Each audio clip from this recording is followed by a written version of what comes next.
Now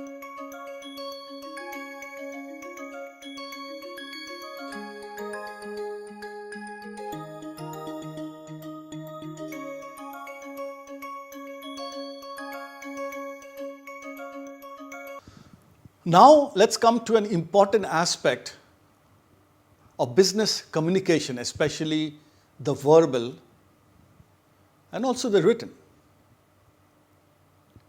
So I call it the 3 C's of business communication.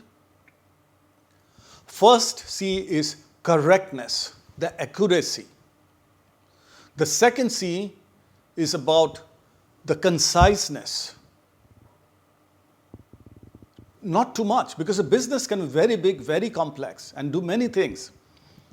And really, to describe everything, you may need 1,000 or 2,000 pages, and nobody will read those pages. So it has to be concise, but it also has to be clear. So the 3 C's of business communication: correctness, conciseness, clarity. Just diving a bit deeper, correctness is extremely important because the information that is shared within the company or outside the company has to be 100% accurate, or to the extent possible 100% accurate. There may always be some unknown, unintentional, accidental errors, but barring those, it has to be accurate. Others, there will be no trust, because in any aspect, if a business plan has wrong information, the internal users or the external users will lose trust. And once the trust is lost, the business plan is useless. Conciseness is very important because, as I said, large companies, you may need thousands of pages to describe what every person is doing, every factory is doing, every office is doing, every product, every geography, every customer, and so on. So it has to be concise. For big businesses, just the business plan, not all the legal annual reports, etc., maybe 10, 20, 30, 40 pages. For smaller companies, startup, etc., it may be fewer than that. A lot of the additional data can be provided as indices. But the business plan document is good to make it concise. But at the same time, the 3rd C is around clarity. The clarity has to be in terms of everybody understanding the plan. Because the business plan will go out to frontline employees who may not be as experienced or educated as the CEO. But the frontline employee, be it a salesperson or a production person or an accounting person, he needs to understand the business plan as well as probably the CEO has to, in case of a general purpose business plan. Similarly with shareholders. Because not every shareholder will be as sophisticated or educated as a CEO or a board member. So when the plan goes out to hundreds and thousands and sometimes crores of shareholders, people have to be able to understand what is being communicated.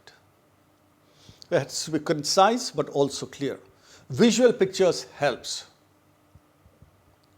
Versus very complicated tables, visual pictures of the highlights is always helpful. Big fonts, pictorial depictions, bullet points versus long paragraphs, they all help. So these are the 3 C's of business communication. They also apply when you're verbally communicating. Even when you're presenting the business plan in a meeting or a shareholder meeting, you have to say it correctly, concisely, and clearly. So both written and verbal, the 3 C's apply. Let's now try to look at how a business plan can be written. So this is a purely hypothetical case study. This company doesn't exist. Any resemblance to this business case is purely coincidental. The names, the branding, the pictures, everything is just a fictitious case, just for the purpose of this course.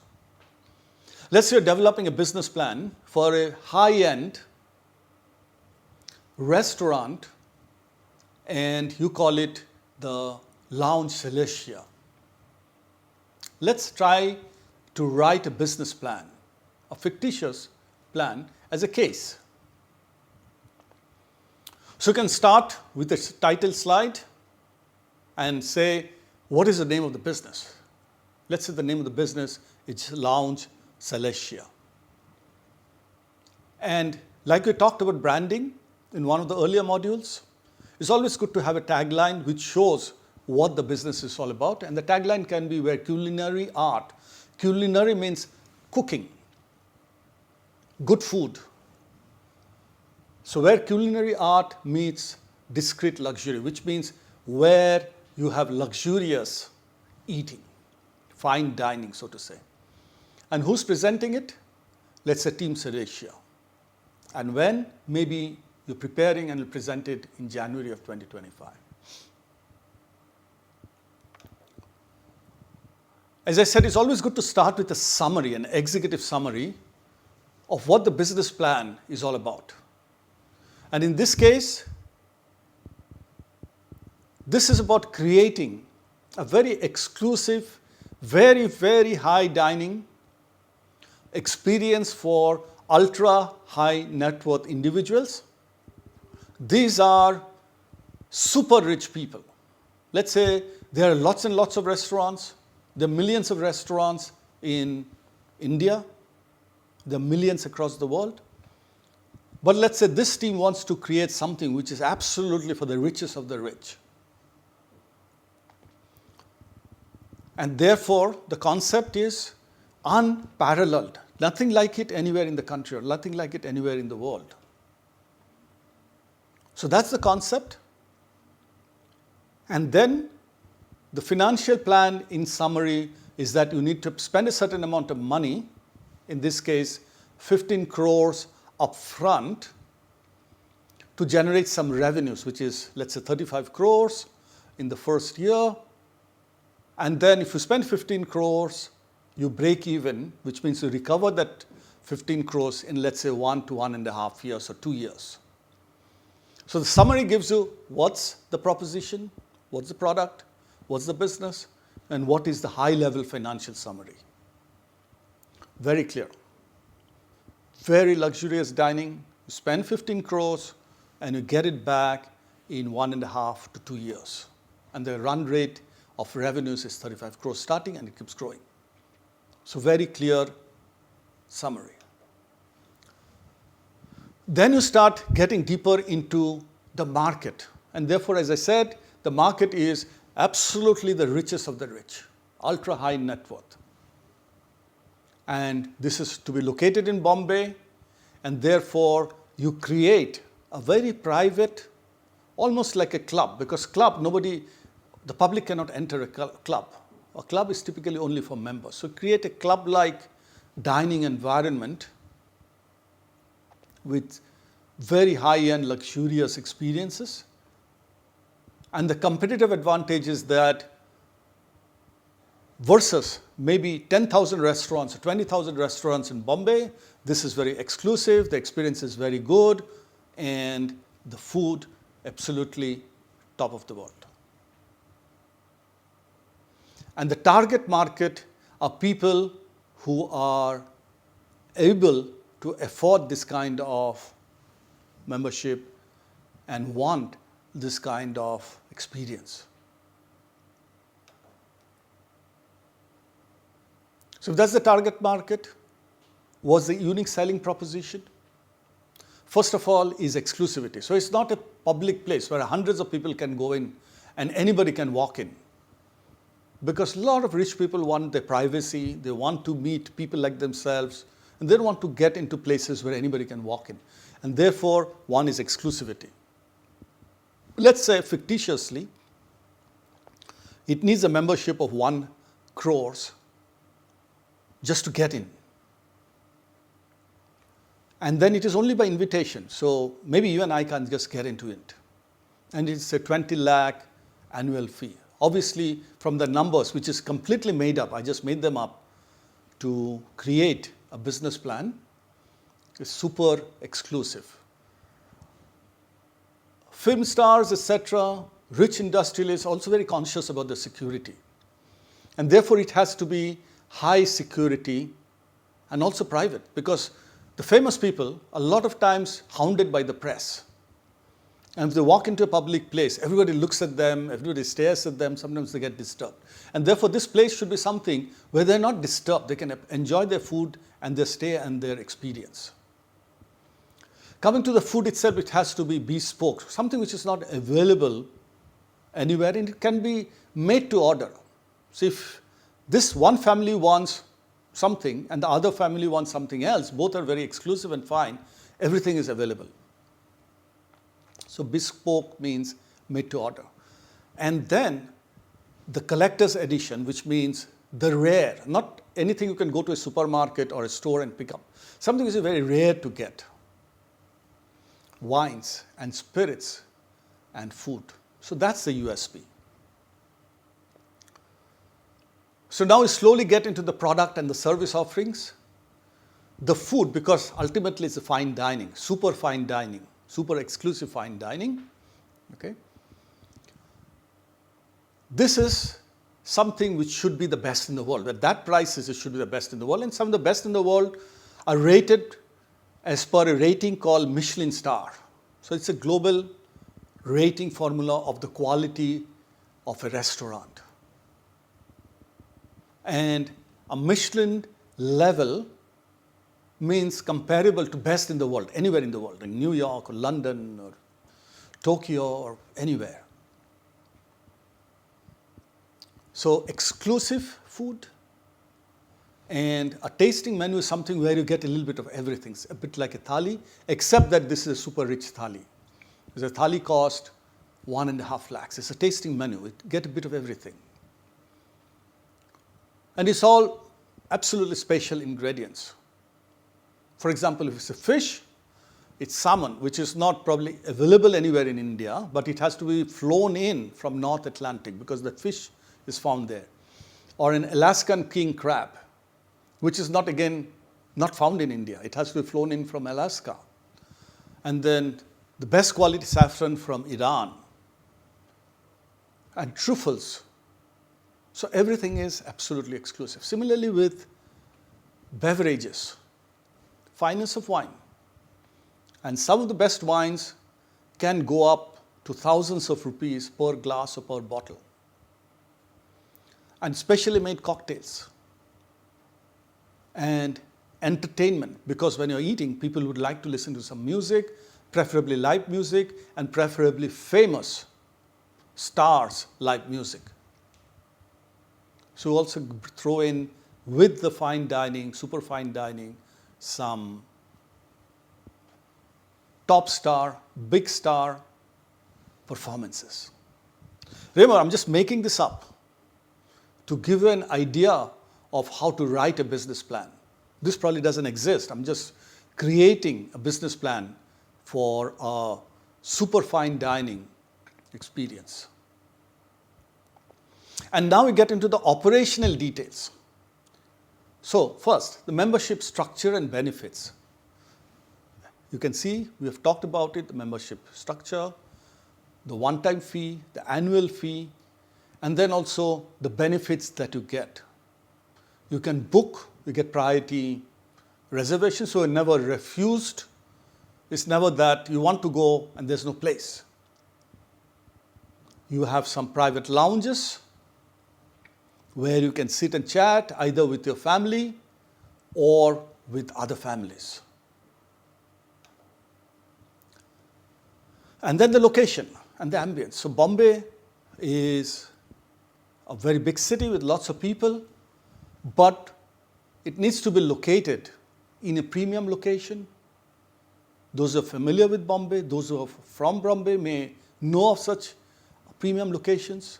One of the locations could be Bandra or Juhu or Lokhandwala, etc. So it's a very, very premium location, which also means that the rentals are high. The decor, which means The decoration inside, the ambience inside has to be completely high-end. With private sitting, private alcoves, so that it's not just an open space. You can actually sit with your family, with your friends, in a very private area. And it could be secluded into veg, non-veg, or even Jain food. And of course, for gathering, there may be a VIP lounge.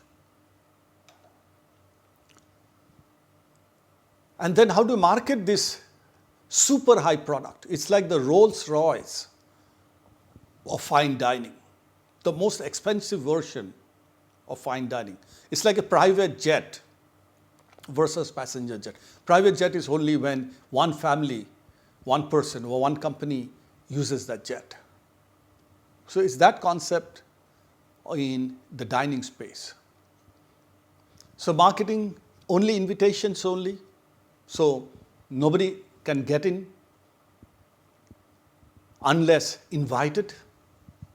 And therefore, there has to be a campaign. People have to be invited. It has to be launched in style, maybe with a top star event. So, because the super rich people are super busy, they're doing a lot of things to build their business, or acting in movies, or performing, or writing books, or building a tech company, or be the global executive. So they're super busy. So to get them into a launch event has to be really special. And then a lot of retention. So continuously, the people keep coming back. Because the super rich people have a lot of options. They don't only have to come to a restaurant in Bombay. They're probably flying around all the time. They could go to a restaurant in, as I said, in Switzerland, in Germany, in United Kingdom. They can go for a cruise in Arctic, Antarctic, go to China, Japan. So they have a lot of choices. And the marketing strategy needs to get them back into the restaurant. Otherwise, they will not renew after 1 or 2 or 3 years. They'll not continue with this particular lounge Cilicia. There has to be a retention plan. And of course, there has to be the financial projection. All of this costs money. The interior decoration costs money. Flying in food and people costs money. The whole kitchen setup to make the super exclusive dishes, veg, non-veg, Jain, different kinds of food, costs money. So there is always a startup investment. But then there's the projected revenues. Because if you're charging a 1 crore entry fee and 20 lakhs, obviously the revenues will also be high. So you can get 35 crores, which may be just 35 people signing up at 1 crore per family or per head. And then the margins, because you're spending a lot of money, on 35 crores, you may make only 10 crores, but you've already spent 15 crores upfront, plus there are certain running expenses, which may be capital in nature. And therefore, it may take 18 months, 1.5 years to 2 years to break even, which means recover your initial costs, and then you start making money. And then maybe, if Bombay is successful, you expand to Delhi. If Delhi is successful, maybe you go to Dubai. If Dubai is successful, go to Singapore. And if this concept works, from Singapore and Dubai, you may want to go to other parts of Europe, China, Japan, maybe enter US at some point in time. Because once the first location is profitable and self-funding, you can expand and scale up. But you need to create the team. Because this is high-end, quality has to be completely assured, and so on and so forth. And therefore, you need to have an operational plan. To start, because quality is extremely important. You also need the huge supplier base, because you're flying in high-end beverages from France, salmon from North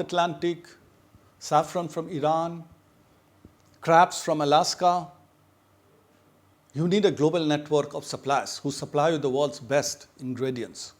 You need to have supply partners. On a daily basis, you need to make sure that the quality standards are super high, the cleanliness, the faultlessness, because at that level, failure is not an option.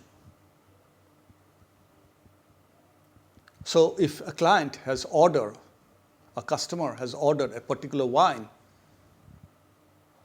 when he comes or she comes saying, we don't have that wine today, is probably not a good option. And therefore, operations has to be at the highest level. Cost of failure is very high.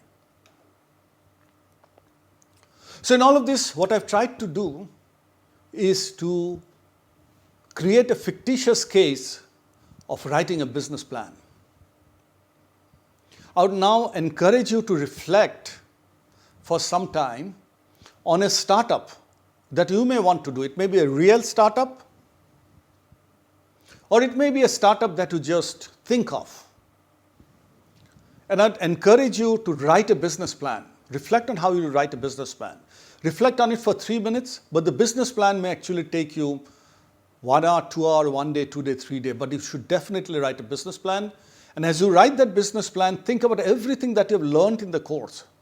Starting from the first module, what is a company that you would like to set up? Its goals, its vision, its mission, its values. What would be your product?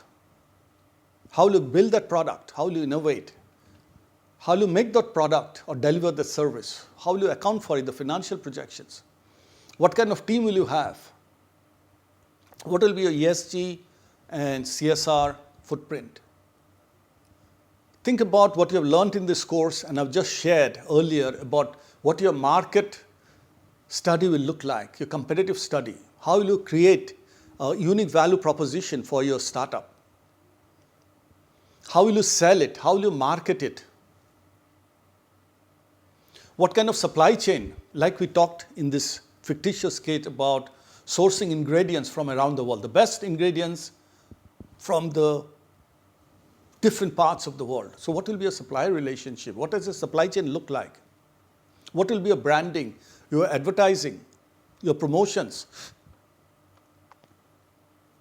Also, what will be your risk?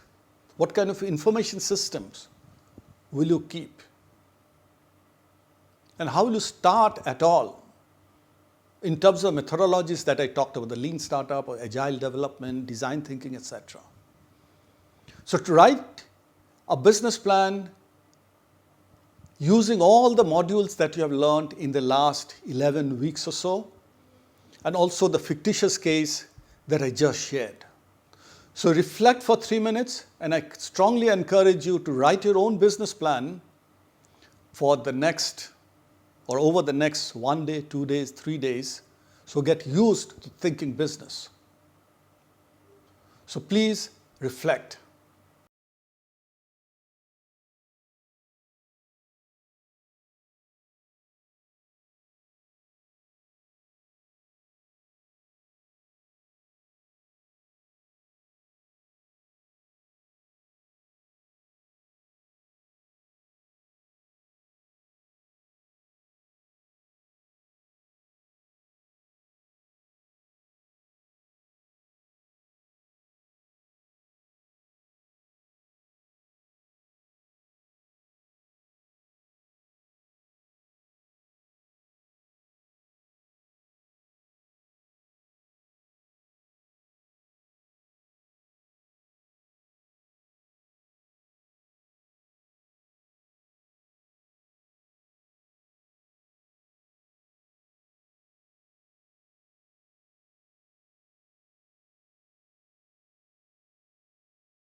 So this is the end of the module. Thank you. Namaskar.